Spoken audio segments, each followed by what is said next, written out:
Hey guys, Sam here and welcome back to our Arsenal career mode series, guys, on what is a massive episode.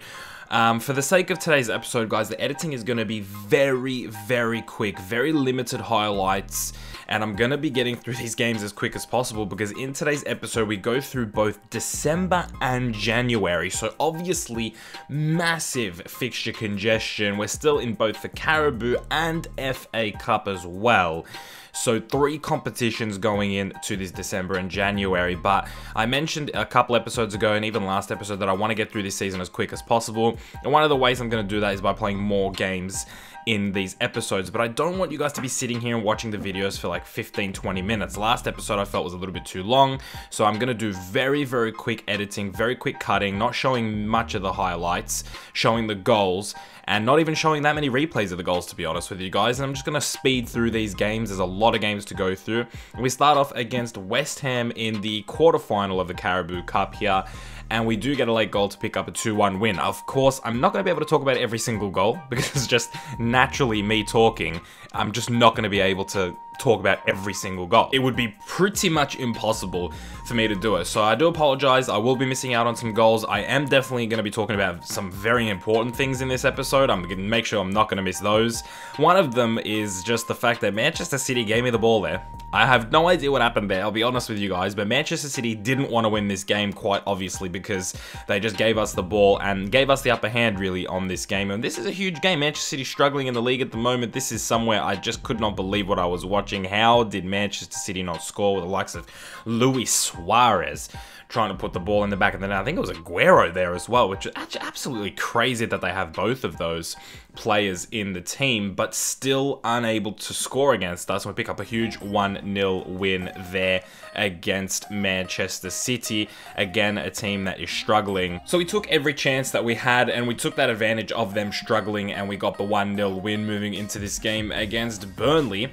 Another team that are struggling in the league, I believe. Last time I checked, I could be wrong though. And a team that I have an okay record against, they got relegated when we came up into the Premier League with Leeds United. So I haven't played them too many times compared to a lot of the other Premier League teams. But with the way our attack is going at the moment, I have full confidence in this team. We've been attacking like savages lately. I don't know what is going on with the attack. I think I've finally found where these players are meant to play, with Kovacic at cam, Lamar to right mid, Draxler on the left.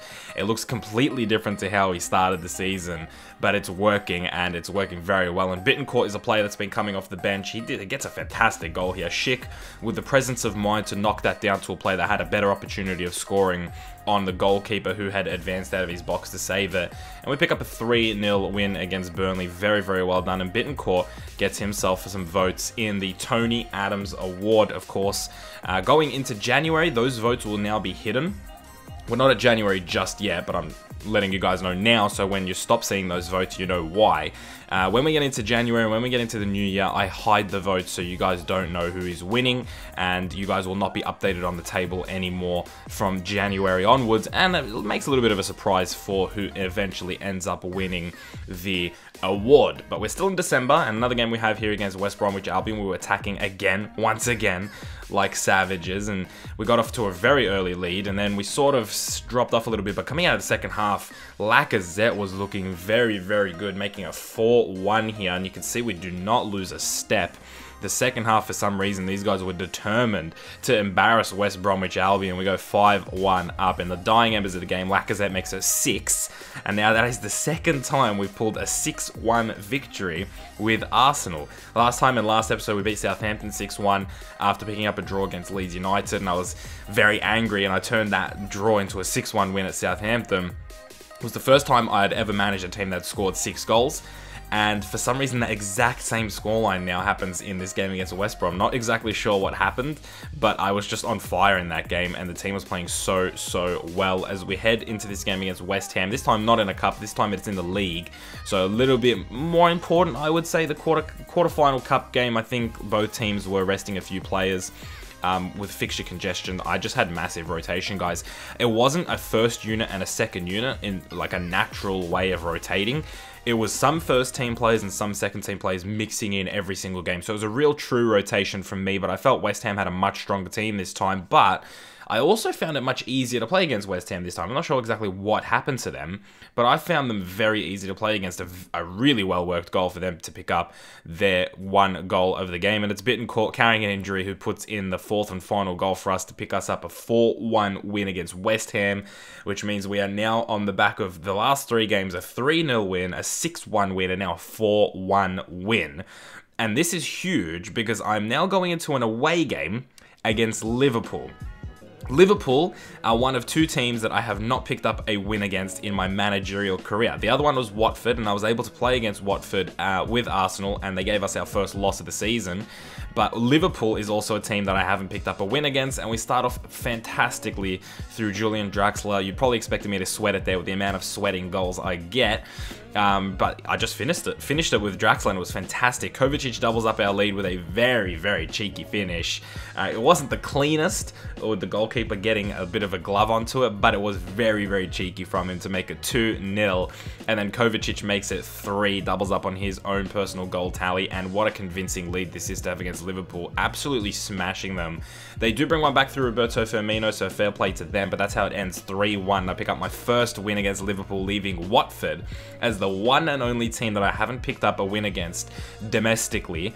But actually, fun fact, Leeds United also, I mean, I know it's only been 1 game, but fun fact, Leeds United also, domestically speaking, are another team that I have not picked up a win against. Of course, in the Champions League, I believe Marseille we drew against twice, so that's another team technically, but when are we ever going to face Marseille again, to be fair? So, yeah, it's a huge record for Watford to have, but I was really happy to knock off that Liverpool winless record. Now, a huge game here against Chelsea. Of course, Chelsea up until this point in the season have only lost a 1 game in the season. They've won every other one. They haven't drawn, and I thought we had a really good opportunity to take points off of Chelsea. Unfortunately, though, it was a very cagey game, and the one opportunity they had coming out of second half, coming out of the halftime break, for some reason I was caught napping. They picked up their goal and a smash and grab 1-0 win, in my opinion, and they continue on this incredible run, guys. I really don't think they're going to be stopped. I really believe this is it. Chelsea have won the title. With that win, they go 11 points clear of us, and they've only lost 1 bloody game through the entire season against Manchester United, and it was at home as well that they lost, which is absolutely nuts. But they've won every other game. They haven't even drawn. They've only dropped 3 points all season, which is absolutely ludicrous in my opinion. And I just don't think we're going to catch Chelsea, to be honest with you guys. I've lost all hope of catching Chelsea. We do get to play them one more time, but unfortunately, I just don't think it's going to be enough. As you can see there, for the 2020 season, Gabriel Jesus won the Ballon d'Or. Thought I'd show that just to keep you updated on who exactly is smashing it in the league at the moment. Gabriel Jesus does have a good chance in real life to be a Ballon d'Or winner in the future. Let me know if he'll actually do that or not. I'm not sure he will, but he has a very good chance of doing it. But we do play Liverpool once again, this time in the Carabao Cup. We get them in the semi-finals, meaning we don't get to play one of the easier teams, which would be Burnley and Southampton, who are playing each other. They both made it to the semi-finals, and Liverpool get a 1-0 win. So they get me back for that win I gave to them, and it was a very, very disappointing performance from us, to be honest with you guys. Really upset with how we performed against Liverpool, especially coming off of that beautiful 3-1 win, I should say, with a great performance. We then struggle with the 1-0 loss at home as well, which was the part that got me the worst. But we now do get to travel to ELLAND Road. I haven't been to ELLAND Road yet. My first time as a non-Leeds United manager at ELLAND Road, and we get off to the first start. What does that even mean? A good start. It was just before half-time, a cagey game again. I feel like this was exactly like the Chelsea game, but this time we took our chance, and it took Leeds all the way up to the 88th minute to have a chance at getting a goal. And what have I just watched? What have I just watched? Excuse me? What is this? Why was I controlling the goalkeeper? Now, I'm not somebody who ever advocates for scripting or anything of that nature. I think that this doesn't exist in the game, but that, in my opinion, is blatant cheating from the game. There was absolutely no other way to explain it, guys. Why did it switch me to the goalkeeper? I have absolutely no idea. I did not press any buttons that would do that. I know in some FIFAs, clicking in a stick would make sure would have you control the goalkeeper. I didn't click the stick in, I guarantee it. and I was absolutely livid, guys. And the last time we drew against Leeds United, I went on to batter Southampton 6-1. Well, I mean, we're not going to do that against Liverpool, but I was furious going into this game against Liverpool. Firmino gets one back, makes it 2-1 to Arsenal, but we did get off to a flying start. 2 goals in the first 10 or so minutes. We actually grabbed a third here before the half-time mark, and we're off to a really great start in this game, guys. 3-0. And off the kickoff, still just about half an hour played in the game, Bittencourt grabs the ball, and hang on a minute, what is going on here? Kovacic goes for a shot, and are you serious? 4-1 with half an hour played. Now, I said we're not going to beat Liverpool 6-1. I'm sure we're not going to. Lacazette makes it 5. And it's still in the first half. Kolasinac with just a ridiculous ball to Lamar, who finishes the first time 6-1 in the first half. What the hell is going on in this game? Guys, you have no idea how confused I was, and the reason I'm speeding all this up and not editing is because I want to show you guys I did not have sliders on. I know that is such a... I could have had them on at any point, and I could have showed you just now, like me turning them off and then showing you, but I guarantee you, for those of you that have watched me throughout my YouTube life, I have never used sliders, and the only time I used them in this FIFA was for injuries, because the injuries at Leeds were crazy.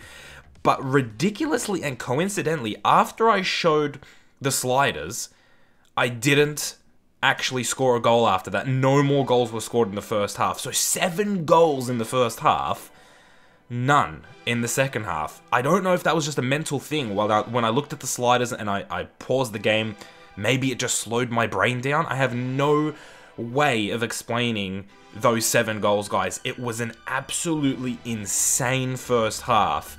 To score 7 goals between the two teams in the first half alone is ridiculous. I mean, that's like a goal every few minutes, in-game minutes, which is like seconds. It's absolutely crazy to think that that actually happened. And what a way to end off the fucking episode. What a game. 6-1 against Liverpool on the back of a draw against Leeds United. That's twice now. 2 times I've drawn with Leeds, and the next game, I've gone away from home and won 6-1, which is crazy. But I don't want to lose the focus on that Leeds United game, guys. What the hell was going on with the goalkeeper? I did not want to control the goalkeeper, and like I was saying when it happened, I've never been an advocate for the game scripting, but that, in my opinion, guys, was blatant. It's black and white, guys, and that was definite cheating, in my opinion. In my entire FIFA life, I've been playing FIFA non-stop since about FIFA 07 or 8. You know, I played FIFAs before that, but I've been playing on average 60 hours a day of FIFA from like FIFA 08. So it's been like nearly 10 years of playing 6 hours per day, pretty much. And I have never once felt that I was cheated out of a result like I did there against Leeds United. And what a team, and what a place for it to happen at Elland Road. My blood was boiling when it happened, guys. I was so angry, but at least it shows that I actually am very emotionally invested in this series. But enough of me rambling on about the game cheating. Taking a look at the Carabao Cup, it was actually Southampton who was able to do Burnley in the 2 legs, and we will be facing them in the final, and a first opportunity for us to get some silverware, guys, in this series, which is really nice to see. Hoping we can get the business done when it comes time to play Southampton. In terms of the league form, Chelsea still have only lost a game. 21 wins out of the 22 games played, and as you can see, that 11-point lead is still standing. Our attack is obviously the best in the league at the moment. We have been absolutely smashing it. And yeah, I mean, that's not really a surprise considering we're just handing out 6-1s to anybody that wants them. Manchester United definitely giving us a bit of a battle there for second place, and we're trying to both keep the pressure on Chelsea. Like I mentioned, Manchester United the only team that's taken away points from Chelsea, and it was at Stamford Bridge as well. So Manchester United definitely not a team we can sleep on. And then you got Stoke and Watford battling for 4th, which is a little bit strange. Liverpool's also there. In terms of Manchester City, they're in 11th. Everton in 14th.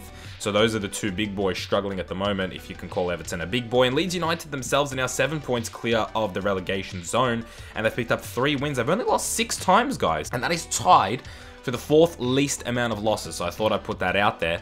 So, I mean, good work to Leeds United. They're doing pretty well. In terms of our season, guys, it looks like we could potentially be doing a domestic double with the Carabao and FA Cup. I would be pretty down for that, but even just 1 piece of silverware and getting Arsenal back into the Champions League for the first season, I would take. In terms of the Tony Adams Award, guys, this is the last time you're going to see it before the end of the season. Draxler on 27 points. I think that's the most we've ever had before the points are not shown anymore. Absolutely phenomenal start to the season. But I should mention this about Draxler, and I forgot to when it happened, and I apologize. So if for people that didn't watch all the way, they're not going to hear about this, but Draxler did get injured actually at the end of December after our game against Liverpool. It was a training injury right at the end of December, a 2-month injury, which means he won't be back until the end of February, potentially a little bit earlier, which means we still have to play February without him. We're now at the end of January going into February, so we still don't have him.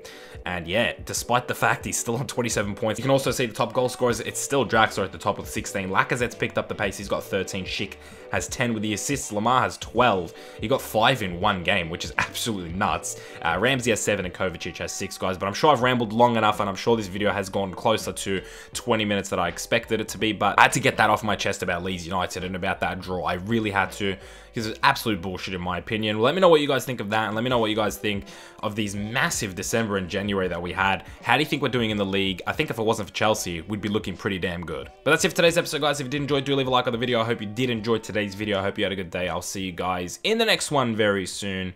Keep it real.